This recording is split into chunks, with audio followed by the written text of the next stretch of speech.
Internet provoque une modification considérable de l'organisation du monde. Le réseau distribué a fait naître un nouveau modèle de développement. Les résultats les plus visibles sont l'industrie des logiciels libres et open source et Wikipédia. Dans ces deux cas, des individus isolés s'associent pour réaliser des systèmes technologiques de grande envergure et qui comportent une forte utilité pour la société tout entière. Cette animation simule la programmation du langage open source Python. Les sphères représentent les fichiers et les petites silhouettes mouvantes sont les contributeurs.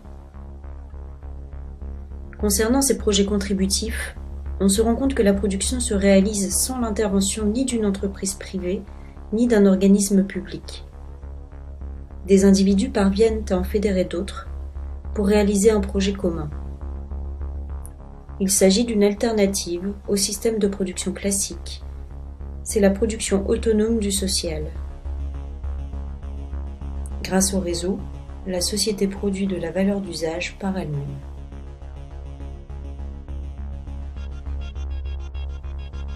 La qualité des réalisations est néanmoins égale, sinon supérieure, à celle des organisations publiques ou capitalistes.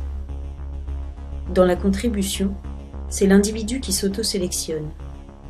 Lui seul détermine la tâche qu'il se sent d'accomplir et il propose ensuite son œuvre à la communauté.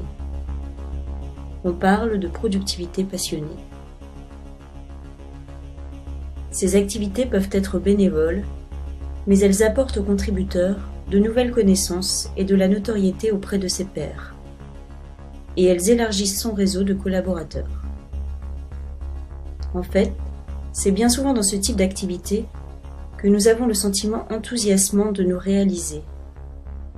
Et il s'y observe en fin de compte un niveau de travail supérieur à celui des modèles productivistes et consuméristes, où l'individu est productif seulement à la hauteur d'un échange d'argent.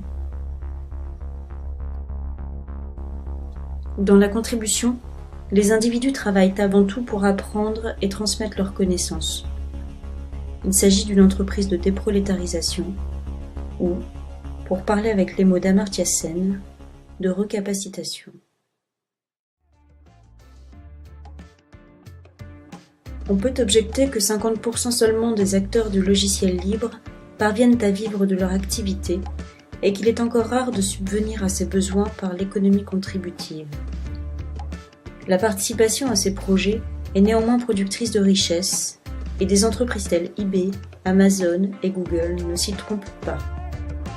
Ce sont les contributions des internautes qui leur apportent de la valeur. Des économistes proposent de réfléchir à des systèmes d'allocation d'un revenu de base ou salaire d'existence qui serait versé inconditionnellement à tous et dégagerait ainsi du temps pour contribuer plus librement et selon les affinités de chacun à l'élaboration de la société.